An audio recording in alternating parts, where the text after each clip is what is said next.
Et à 9h13, je peux vous dire que ça rigole. On a encore un quart d'heure à passer ensemble. Mais voilà, nous sommes avec Natacha et Karine, qui ne sont pas les plus tristes de la bande de Télématin. Et notamment Karine, voilà, elle se dit quel rapport entre la musique et la recette. Mais vous voulez que je vous dise, c'est que normalement, effectivement, il devait y avoir une histoire de tagine, mais qu'il n'y a pas eu tagine pour telle et telle raison. Cela dit, c'est quand même un menu et une recette de saison que vous nous proposez. Oui, voilà, c'est ça l'idée. Ne noyons pas le poisson. Exactement. Aujourd'hui, nous sommes vendredi. Et le vendredi à la cantoche, qu'est-ce qu'on mange? Du poisson. Ouais, et des frites.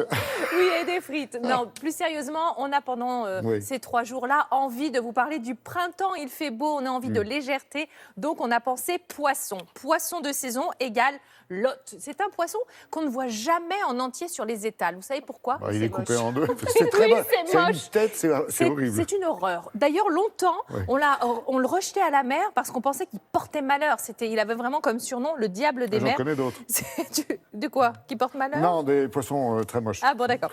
Et du coup, les joues de lotte, par contre, ça c'est délicieux. Et on voit que la queue, c'est un poisson ferme qui n'a pas d'arête, figurez-vous. Il y a juste une épine dorsale à retirer. Donc finalement, c'est plutôt pratique. On peut le griller, on peut le pocher, on peut faire des papillotes. Ça a bon goût. Oui, ça a bon goût et du coup, on va la cuisiner, cette lotte, avec des petits légumes, toujours dans la légèreté. Une chair qui se tient bien en plus. Oui, ça se tient bien, c'est comme nous, on se tient mieux à table qu'à cheval. On est parti pour la lotte aux petits légumes. Non, toi, oui, mais moi, non. On a besoin d'une queue de lotte, de carottes, de courgettes, de pommes de terre. Oui, il nous faudra des tomates pelées pour faire une bonne sauce, de l'ail, de l'échalote, du vin blanc, du bouquet garni, un petit peu de beurre et d'huile d'olive pour les matières grasses et des herbes fraîches. La lotte. On la coupe en petits tronçons, figurez-vous, vous le voyez, c'est un poisson plutôt ferme et on va le fariner.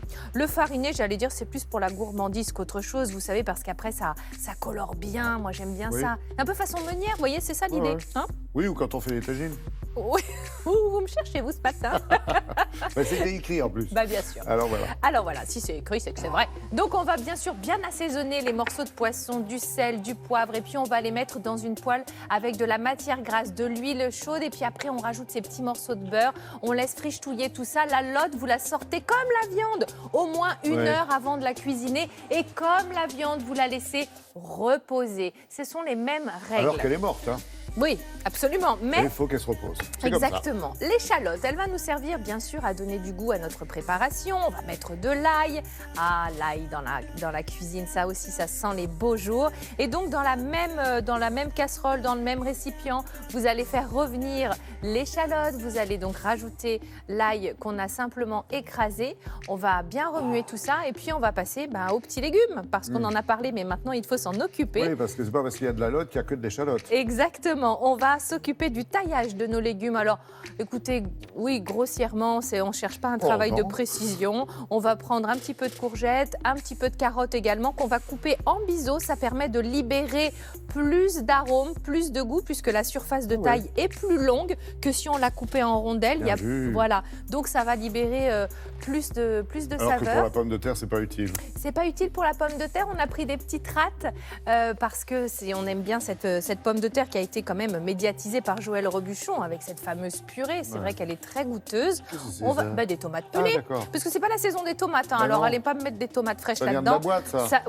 Oui, mais elle a été mise en boîte au bon moment et du coup, ça va nous permettre d'avoir un jus assez savoureux.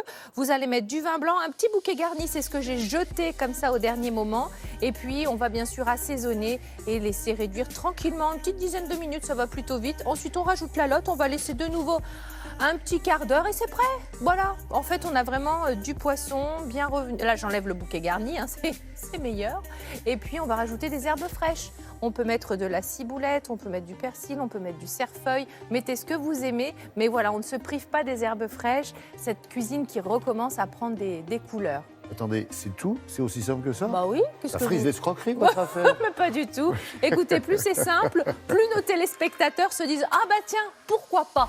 Parce qu'ils vont aller faire le marché demain, samedi. C'est magnifique. À la fin de Télématin, j'entends bien. Je vous mets en boîte comme les tomates, c'est normal. Oui, bien sûr. Bon, alors on a eu le rouleau de printemps hier, on a la lotte aujourd'hui avec ses petits légumes et demain, Charlotte la fraise aux fraises sur le gâteau. Oui, demain Charlotte aux fraises, 7h10, 9h10, on est là. Et recette simple là aussi, et tellement bonne.